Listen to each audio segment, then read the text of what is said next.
ಮಾಂಸ ಪ್ರಿಯರು ಎಚ್ಚರವನ್ನ ವಹಿಸಬೇಕಿದೆ. ಚಿಕನ್ ತಿನ್ನುವ ಮುನ್ನ ಎಚ್ಚರ. ಕೋಳಿಗಳಲ್ಲಿ ಕಾಣಿಸ್ಕೊಳ್ತಾ ಇದೆ H5N1 ವೈರಸ್. ಹೀಗಾಗಿ ನೆರೆ ರಾಜ್ಯಗಳಲ್ಲಿ ಹಕ್ಕಿ ಜ್ವರ ಪ್ರಕರಣಗಳು ಹೆಚ್ಚಾಗ್ತಾ ಇದ್ದಂತೆ ಕರ್ನಾಟಕದಲ್ಲೂ ಕೂಡ ಈಗ ಅಲರ್ಟ್ ಆಗ್ತಾ ಇದೆ ಆರೋಗ್ಯ ಇಲಾಖೆ.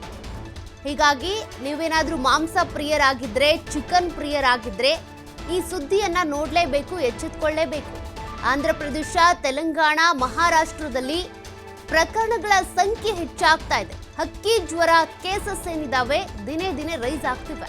ಬೇರೆ ರಾಜ್ಯಗಳಿಂದ ಸೋಂಕು ಹರಡುವಂತ ಆತಂಕ ಹೆಚ್ಚಾಗ್ತಿರೋದ್ರಿಂದ ಬೇರೆ ರಾಜ್ಯಗಳಿಂದ ಅಥವಾ ಹೊರ ರಾಜ್ಯಗಳ ಕೋಳಿ ಹಾಗೂ ಮೊಟ್ಟೆಗಳ ಆಮದನ್ನ ಸ್ಥಗಿತ ಮಾಡಲಾಗಿದೆ.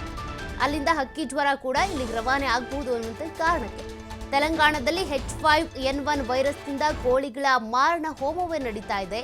ಬೆಂಗಳೂರಿನಲ್ಲೂ ಕೂಡ ಚಿಕನ್ ವ್ಯಾಪಾರಿಗಳು ಈಗ ಅಲರ್ಟ್ ಆಗಬೇಕಿದೆ. ರಾಜ್ಯದ ಹಲವೆಡೆ ಆರೋಗ್ಯ ಇಲಾಖೆಯಿಂದ ಹೈ ಅಲರ್ಟ್ ಆಗಿದ್ದಾರೆ ಅಧಿಕಾರಿಗಳು. ಹೀಗಾಗಿ ನೀವೇನಾದ್ರೂ ಚಿಕನ್ ಅಂಗಡಿ ಇಟ್ಟಿದ್ದೀರಾ ಅಂತ ಅಂದ್ರೆ ಹೊರ ರಾಜ್ಯಗಳಿಂದ ಕೋಳಿಗಳನ್ನ ತರಿಸಬೇಡಿ. ಆದಷ್ಟು ಈಗ ಚಿಕನ್ ಪ್ರಿಯರು ಬಹಳ ಎಚ್ಚೆತ್ತುಕೊಳ್ಳುವಂತ ಒಂದು ಸುದ್ದಿ ಇದೆ. ಯಾಕೆಂದ್ರೆ ಈಗಾಗಲೇ ಹಕ್ಕಿ ಜ್ವರ ಹೆಚ್ಚಾಗಿರೋದ್ರಿಂದ ಬೇರೆ ರಾಜ್ಯಗಳಲ್ಲಿ ಮಹಾರಾಷ್ಟ್ರ ಇರ್ಬೋದು, ತೆಲಂಗಾಣ, ಆಂಧ್ರ ಪ್ರದೇಶ ಇಲ್ಲೆಲ್ಲ ಕಡೆ ಏನು ಮಾಡ್ತಿದ್ದಾರೆ ಅಂದರೆ ಕೋಳಿ ಮೊಟ್ಟೆ, ಕೋಳಿ ಇವೆಲ್ಲವನ್ನು ಕೂಡ ಕೋಳಿಗಳನ್ನ ಸಾಯಿಸಿ ಹುಗಿತಾ ಇದ್ದಾರೆ, ಮೊಟ್ಟೆಗಳನ್ನು ಕೂಡ ನಾಶ ಮಾಡ್ತಿದ್ದಾರೆ. ಈ ಕಾರಣ ಹಕ್ಕಿ ಜ್ವರ ಸ್ಪ್ರೆಡ್ ಆಗ್ತಾ ಇದೆ ಅನ್ನುವಂಥ ಕಾರಣಕ್ಕೆ ಕೆಲವರು ಕೋಳಿ ಫಾರ್ಮ್ ಮಾಡ್ಕೊಂಡಿರ್ತಾರೆ, ಅವರು ಕೂಡ ಕೋಳಿಗಳನ್ನ ಸಾಯಿಸ್ತಾ ಇರ್ತಾರೆ. ಈ ಹಿಂದೆ ಹಂದಿ ಜ್ವರ ಬಂದಾಗಲೂ ಕೂಡ ಇದೇ ರೀತಿ ಆಗ್ತಾ ಇತ್ತು. ಈಗ ಕೋಳಿ ಜ್ವರದ ಹಾವಳಿ ಹೆಚ್ಚಾಗ್ತಾ ಇದೆ. ಮತ್ತಷ್ಟು ಡೀಟೇಲ್ಸ್ ಕೊಡ್ತಾರೆ ಪ್ರತಿನಿಧಿ ಗಣೇಶ್ ಹೆಗ್ಡೆ. ಗಣೇಶ್, ಈಗಾಗಲೇ ಹಕ್ಕಿ ಜ್ವರದಿಂದಾಗಿ ಆಂಧ್ರ ಪ್ರದೇಶ, ತೆಲಂಗಾಣ, ಮಹಾರಾಷ್ಟ್ರದಲ್ಲಿ ಪ್ರಕರಣಗಳ ಸಂಖ್ಯೆ ಹೆಚ್ಚಾಗಿರೋದ್ರಿಂದ ಕರ್ನಾಟಕದಲ್ಲೂ ಅಲರ್ಟ್ ಆಗ್ತಾ ಇದ್ದಾರೆ.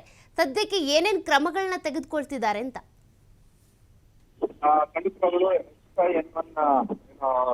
ಜ್ವರ ಇದೆ ಅನ್ಯ ರಾಜ್ಯಗಳು ಅಂದ್ರೆ ಆಂಧ್ರ ಪ್ರದೇಶ, ತೆಲಂಗಾಣ ರಾಜ್ಯಗಳಲ್ಲಿ ಇದು ಕಂಡು ಬರ್ತಾ ಇರೋದು. ಸಹಜವಾಗಿ ಇಲ್ಲಿ ಮಾಂಸವನ್ನ ಸೇವನೆ ಮಾಡುವಂತವ್ರು ಏನಿರ್ತಾರೆ ಅವ್ರಿಗೆ ಒಂದು ರೀತಿಯಲ್ಲಿ ಇದೊಂದು ರೀತಿಯಲ್ಲಿ ಆಘಾತಕಾರಿ ಸುದ್ದಿ ಅಂತಾನೆ ಹೇಳ್ಬೋದು. ಮುಖ್ಯವಾಗಿ ಈ ತರದ ಒಂದು ಹಕ್ಕಿ ಜ್ವರ ಬೆಂಗಳೂರಿನಲ್ಲೂ ಕೂಡ ಹಬ್ಬಿದ್ರೆ ಮುಂದಿನ ದಿನಗಳಲ್ಲಿ ಕೋಳಿ ಮಾಂಸವನ್ನು ತಿನ್ನುವಂತವ್ರು, ಬೇರೆ ಇದು ತಿನ್ನುವಂತವ್ರಿಗೆ ಪ್ರಾಣಿ ಪ್ರಿಯರಾಗೇನೆ ಮಾಂಸವನ್ನ ಸೇವನೆ ಮಾಡುವಂತವ್ರಿಗೆ ಇದು ಆಘಾತಕಾರಿ ಆಗುತ್ತೆ.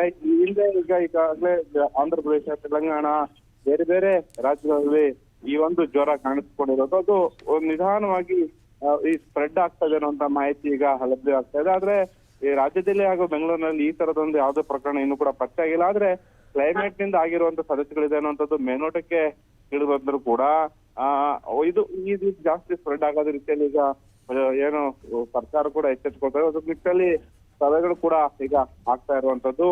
ಹಾಗಾಗಿ ಈ ಒಂದು ಒಂದೇ ರಾಜ್ಯದಲ್ಲಿ ಇರುವಂತದ್ದು, ಒಂದೇ ರಾಜ್ಯದಲ್ಲಿ ಹಕ್ಕಿ ಜ್ವರ ಸ್ಪ್ರೆಡ್ ಆಗಿರುವಂತದ್ದು ವಿಚಾರ ಸಂಬಂಧಪಟ್ಟಾಗ ಇಲ್ಲೂ ಕೂಡ ಆತಂಕ ಸೃಷ್ಟಿಯಾಗಿದೆ ಅಂತ ಹೇಳ್ಬೋದು. Okay, thank you Ganesh ಡೀಟೇಲ್ಸ್ಗೆ.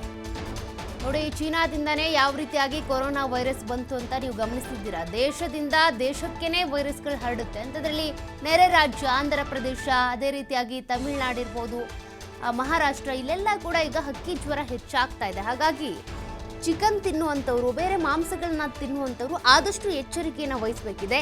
ಮತ್ತು ಆ ರಾಜ್ಯಗಳಿಂದ ಸದ್ಯಕ್ಕೆ ಯಾವುದೇ ರೀತಿ ಆಮದನ್ನು ಮಾಡ್ಕೊಳ್ಳೋದು ಹೋಗಬೇಡಿ. ಇದು ಇರುವಂಥ ಸೂಚನೆ.